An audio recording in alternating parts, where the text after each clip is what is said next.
చాలామంది విడాకుల గురించి మాట్లాడమని కోరుతున్నారు. ఆ అంశంపై కూడా మనం మాట్లాడతాము. కాని ఒక సంబంధం ఎలా విరిగిపోతుందో చెప్పే ముందు అది ఎలా ప్రారంభమైందో తెలుసుకోవాలి. ఎందుకంటే ఈ తరం వివాహం యొక్క అసలైన అర్థాన్ని, దాని పవిత్రతను, దాని శక్తిని కోల్పోయింది. వివాహమంటే ఏమిటి? దేవుడు దానిని ఎందుకు స్థాపించాడు? దానికవసరమైన అంకితభావం ఏమిటి?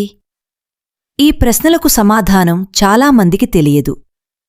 నేడు వివాహం ఒక ట్రెండ్గా మారింది. కొంతకాలం కలిసి జీవించే ఒక ప్రయోగంగా మారింది. తాత్కాలిక ఒప్పందంగా మారింది.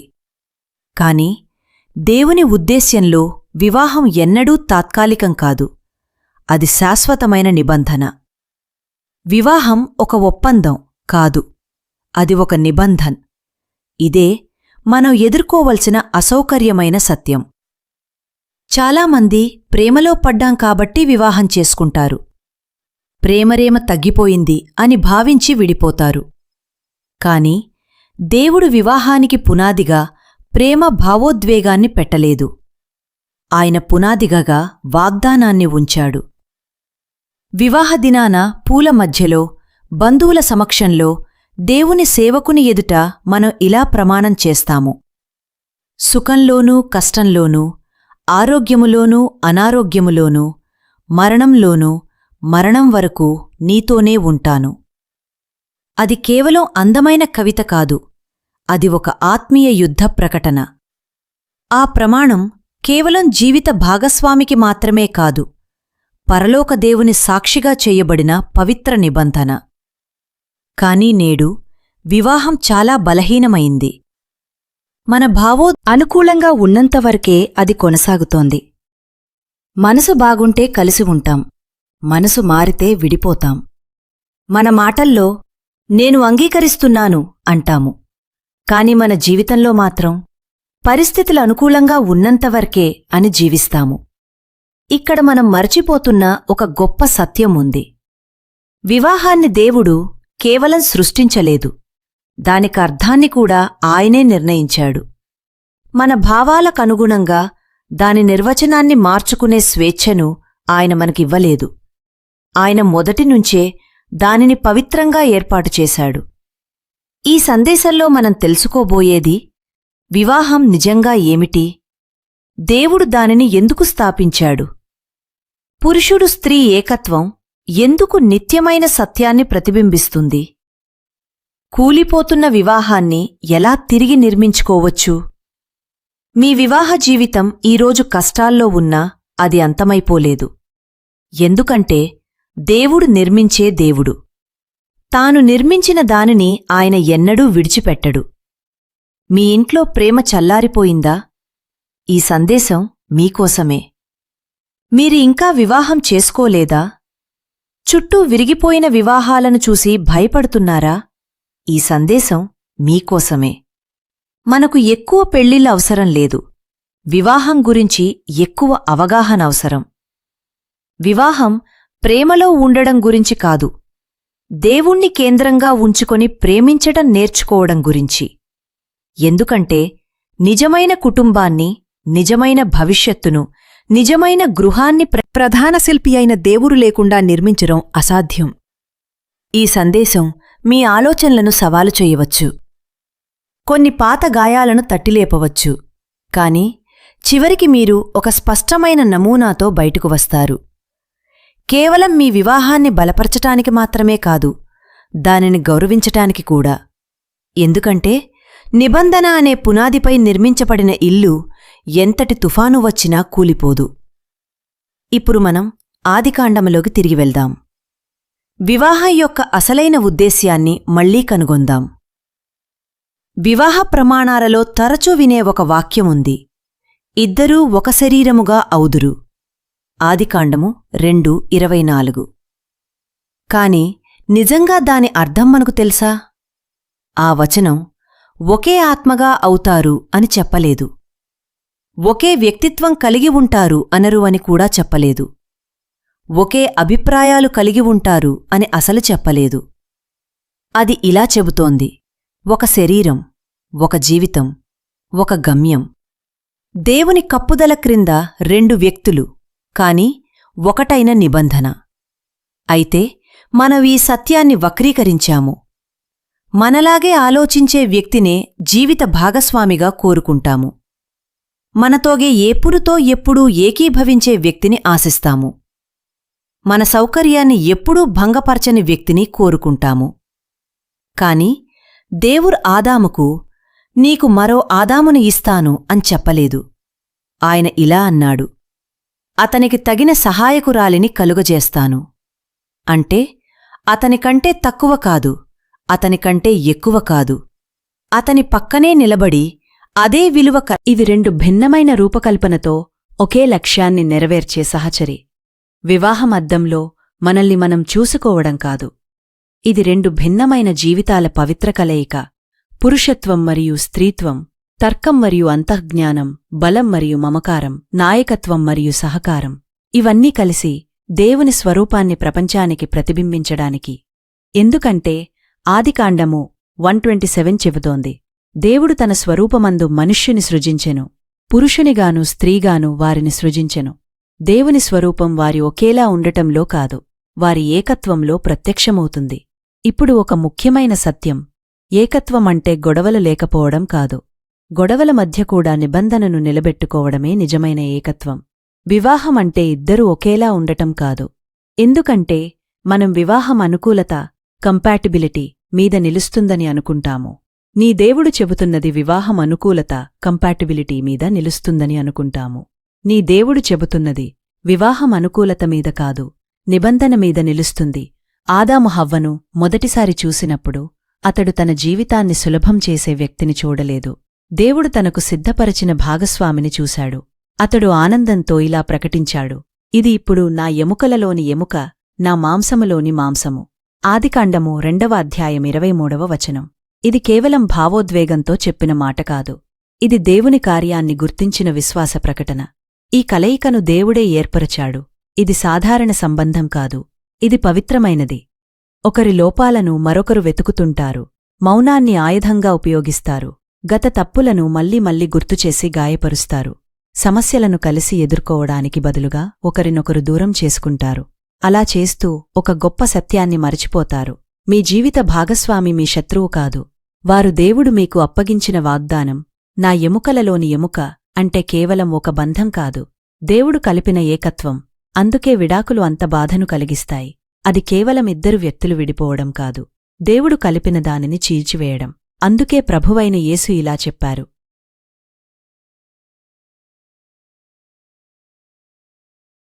ఇది కేవలం ప్రేమ కథ కాదు, ఇది పవిత్ర నిబంధన. బహుశా ఈరోజు మీ వివాహంలో భిన్నత్వాలు భరించలేనివిగా అనిపిస్తుండవచ్చు. మేము ఒకరికి ఒకరం సరిపోము అని మీరు అనుకుంటుండవచ్చు. కాని ఒకసారి ఆలోచించండి, మీ ఇద్దరూ దూరమవుతున్నారని కాదు, దేవుడు మీ ఇద్దరినీ మరింత పరిపక్వులుగా చేస్తున్నాడేమో. మీ జీవిత భాగస్వామిని మీ ఆనందానికి అడ్డుగా చూడటం మానేసి, మీ ప్రేమను శుద్ధి చేయడానికి దేవుడు పంపిన వ్యక్తిగా చూడడం ప్రారంభించినప్పుడు స్వస్థత ప్రారంభమవుతుంది. అప్పుడు మీరు మీ భాగస్వామిని మార్చాలని ప్రార్థించరు, ముందుగా మీ కళ్లను మార్చమని దేవుణ్ణి ప్రార్థిస్తారు. ఆదాము హవ్వను చూసిన దృష్టితో మీరు కూడా మీ జీవిత భాగస్వామిని మళ్లీ చూడడం ప్రారంభిస్తారు. అప్పుడు మీరు ఒకరితో ఒకరు పోరాడరు, మీ వివాహం కోసం కలిసి పోరాడతారు. ఎందుకంటే అది విలువైనది. ఇప్పుడు ఒక ప్రశ్న, మీ వివాహం ప్రపంచానికి ఏమి చూపిస్తోంది? ప్రతి వివాహం ఏదో ఒక విషయాన్ని ప్రతిబింబిస్తోంది. కొన్ని వివాహాలు గత గాయాలను ప్రతిబింబిస్తున్నాయి, కొన్ని భయాన్ని, కొన్ని నియంత్రణను, కొన్ని మౌనాన్ని, మరికొన్ని ప్రపంచం చెప్పే అబద్ధాలను. ప్రేమ అనేది కేవలం ఒక భావోద్వేగం. సంబంధం కష్టమైతే వదిలేయాలి, సంతోషం లేకపోతే వివాహానికి అర్థం లేదు. కాని క్రీస్తుకు తమ జీవితాన్ని అర్పించిన దంపతుల వివాహం వేరుగా ఉంటుంది. వారి వివాహం సువార్తకు ప్రతిబింబంగా మారుతుంది. అది కేవలం పెళ్లి రోజున చదివే వచనం కాదు, అది పవిత్రమైన ప్రేమకు పిలుపు. పౌలు ఇలా వ్రాశాడు, భర్తలారా, క్రీస్తు సంఘమును ప్రేమించినట్లు మీ భార్యలను ప్రేమించుడి, మరియు భార్యలారా, ప్రభువునకు లోబడినట్లు మీ స్వంత భర్తలకు లోబడుడి. ఈ వచనాలు కొంతమందికి అసౌకర్యంగా అనిపించవచ్చు, ఎందుకంటే గతంలో ఈ వచనాలను తప్పుగా ఉపయోగించారు. లోబడుట అనే మాటను బానిసత్వంగా మార్చారు, నాయకత్వమనే మాటను ఆధిపత్యంగా మార్చారు. కాని పౌలు చెప్పింది అది కాదు. అతడు అధికారాన్ని గురించి మాట్లాడుతున్నాడు. అది కేవలం ప్రేమతో మాట్లాడ్డం కాదు, అది ప్రతిరోజూ తనను తాను త్యాగం చేయడం. యేసు సంఘం తన దగ్గరకు వచ్చేవరకు ఎదురుచూడలేదు. ఆమె విరిగిపోయినప్పుడు ఆయన వెంబడించాడు. ఆమె గర్వంగా ఉన్నప్పటికీ ఆమె పాదాలను కడిగాడు. ఆమె కోసం తన రక్తాన్ని చిందించాడు. అదే నిజమైన నాయకత్వం.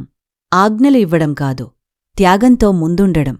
భార్యలారా, లోబడుటంటే బలహీనత కాదు, అది దేవునిపై విశ్వాసంతో చేసే బలమైన నిర్ణయం. మీ భర్త పరిపూర్ణుడు కాబట్టి కాదు, మీ దేవుడు నమ్మదగినవాడు కాబట్టి. లోబడుట అంటే మౌనంగా ఉండటం కాదు, మీ భర్త బలహీనపడినప్పుడు అతనిని దేవుని వైపు లేపడం, అతనితో కలిసి దేవుని చిత్తంలో నడవడం. అప్పుడు భర్త ప్రేమ త్యాగంగా మారుతుంది, భార్య గౌరవం ఆరాధనగా మారుతుంది. అక్కడ ఒక అద్భుతం జరుగుతుంది. అందుకే పౌలు ఇలా అన్నాడు, ఈ మర్మము గొప్పది, నేను క్రీస్తును గూర్చియు సంఘమును గూర్చియు చెప్పుచున్నాను. ఎఫెసీయులకు 5వ అధ్యాయం 32వ వచనం. అంటే మీ వివాహం ప్రపంచానికి ఒక సందేశాన్ని ప్రకటిస్తోంది. మైక్రోఫోన్తో కాదు, మీ ప్రతిరోజు జీవితంతో, మీ క్షమాపణతో, మీ సహనంతో, మీ ప్రార్థనతో, మీ ప్రేమతో. ప్రపంచం మీ ఇంటిని చూసి క్రీస్తు ప్రేమ ఇలాగే ఉంటుందా అని చెప్పగలగాలి. అదే దేవుని ఉద్దేశ్యం. ఒకప్పుడు మీ ఇద్దరూ ఒకరి కళ్లలోకి మరొకరు చూసుకుంటూ నిలబడ్డారు. ఆ రోజుల్లో నవ్వులు సహజంగా వచ్చేవి, మాటలు ఎప్పటికీ అయిపోవని అనిపించేవి. ప్రేమ ఎంతో మధురంగా ఉండేది. అప్పుడు మీరు ఇలా చెప్పారు, నేను నిన్ను ఎప్పటికీ ప్రేమిస్తాను. ఆ మాటను మీరు నిజాయితీగా చెప్పారు. కాని ఈరోజు వారి స్వరం వినగానే మీ హృదయం దూరంగా వెళ్లాలనుకుంటోంది. ఒకే మంచంపై పడుకున్నా ఇద్దరూ పరాయివారిలా అనిపిస్తున్నారు. మీ మనసులో ఒక ప్రశ్న వినిపిస్తోంది, నేను ఇక వారిని ప్రేమిస్తున్నట్లు అనిపించడం లేదు. ఇప్పుడు ఏమి చెయ్యాలి? ఇదే నిశ్శబ్దంగా అనేక వివాహాలను కూల్చేస్తున్న వాస్తవం. ఎప్పుడూ వ్యభిచారం వల్ల కాదు, ఎప్పుడూ తీవ్రమైన గొడవల వల్ల కాదు, కాని ప్రేమ నెమ్మదిగా చల్లారిపోవడం వల్ల. ఈ విషయాన్ని మనకు ఎవరూ నేర్పలేదు. ప్రపంచం మనకు చెప్పింది, ప్రేమ అంటే ఒక స్పార్క్, ప్రేమ అంటే ఎప్పటికీ తగ్గని భావోద్వేగం, నిజమైన ప్రేమ ఉంటే ఎప్పుడూ ఆనందంగానే ఉంటుంది. అందుకే మొదట్లో ఉన్న ఉత్సాహం తగ్గినప్పుడు, రోజువారీ జీవితం సాధారణంగా మారినప్పుడు, రొమాన్స్ తగ్గిపోయినప్పుడు మనం భయపడిపోతాము. కాని దేవుడు వివాహాన్ని భావోద్వేగాల మీద నిర్మించలేదు. ఆయన ప్రేమను ఒక నిర్ణయంగా, ఒక నిబంధనగా, ప్రతిరోజు స్వార్థాన్ని సిలువవేయడంగా రూపొందించాడు. ఎఫెసీయులకు 5వ అధ్యాయంలో దేవుడు ఇలా చెప్పలేదు, భర్తలారా, మీ భార్యల పట్ల ఎప్పుడూ ప్రేమ భావోద్వేగం కలిగి ఉండండి. ఆయన ఇలా అన్నాడు, క్రీస్తు సంఘమును ప్రేమించినట్లు మీ భార్యలను ప్రేమించుడి. క్రీస్తు ఎలా ప్రేమించాడు? ఆ ప్రేమను ఒక శిలువపై నిరూపించాడు. అక్కడ కొవ్వొత్తుల వెలుగులేదు, పూలరేకులు లేవు, సంగీతం లేదు, కాని రక్తముంది, శిలువ ఉంది. ఇంకా గొప్ప సత్యమేమిటంటే, సంఘం పరిపూర్ణంగా ఉన్నప్పుడు యేసు ఆమెను ప్రేమించలేదు. ఆమె బలహీనంగా ఉన్నప్పుడే ప్రేమించాడు. ఆమె అవిశ్వాసంలో ఉన్నప్పుడే తన ప్రాణాన్ని అర్పించాడు. అదే దేవుడు మనల్ని పిలిచే ప్రేమ. మీ జీవిత భాగస్వామి దానికి అర్హుడు కాబట్టి కాదు, మీలోపల క్రీస్తు నివసిస్తున్నందున. వివాహ ప్రమాణాలు మీరు ప్రేమగా అనిపించిన రోజులకు మాత్రమే ఇవ్వబడలేదు. సుఖంలోనూ కష్టంలోనూ. ఈ మాటలు ఆనందకాలం కోసం కాదు, కష్టకాలం కోసం. ఆరోగ్యంలోనూ అనారోగ్యంలోనూ. ఇది సులభమైన రోజుల కోసం కాదు, బాధల మధ్య కూడా నిలబడే నిర్ణయం. ప్రేమ అనేది ప్రతి మంగళవారం ఉదయం చేసే నిర్ణయం. మాట్లాడాలని అనిపించకపోయినా మాట్లాడడం, ధన్యవాదాలు చెప్పకపోయినా సేవ చేయడం, ఇంకెవరో బాగున్నట్లు కనిపించినా విశ్వాసంగా ఉండడం. భావోద్వేగం వల్ల కాదు, మీరు దేవుని సాక్షిగా చేసిన నిబంధన వల్ల. భావోద్వేగాలు తప్పుకావు, వాటిని కూడా దేవుడే ఇచ్చాడు. కాని దేవుడు వాటిని నాయకులుగా ఉంచలేదు. ఎందుకంటే భావోద్వేగాలు మంచి సేవకులు, కాని చాలా చెడ్డ నాయకులు. 10 సంవత్సరాలకు పైగా వివాహ జీవితం గడిపిన దంపతులను అడగండి. వారు చెబుతారు, మొదటి రోజుల ఉత్సాహం తగ్గిపోతుంది, అప్పుడే నిజమైన ప్రేమ ప్రారంభమవుతుంది. ప్రపంచం చెబుతుంది, రోజువారీ జీవితం మొదలవుతుంది, అప్పుడే నిజమైన ప్రేమ ప్రారంభమవుతుంది. ప్రపంచం చెబుతుంది, నీ సంతోషాన్ని వెంబడించు. యేసు చెబుతున్నాడు, నీ శిలువను ఎత్తుకొని నన్ను వెంబడించు. ప్రపంచం చెబుతుంది, కష్టమైతే వదిలేయి. యేసు చెబుతున్నాడు, కష్టంలోనే నేను నీతో అత్యంత దగ్గరగా ఉంటాను. బహుశా మీరు ఈరోజు ఇలా అనుకుంటుండవచ్చు, నా హృదయంలో ప్రేమ మిగలలేదు. అయితే దేవుని దగ్గరకు తిరిగి వెళ్ళండి. నిజాయితీగా ప్రార్థించండి.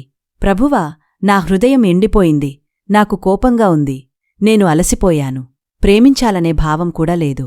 కాని నీవు ప్రేమించినట్లు ప్రేమించడం నాకు నేర్పించు. ఇదే అద్భుతానికి ఆరంభం.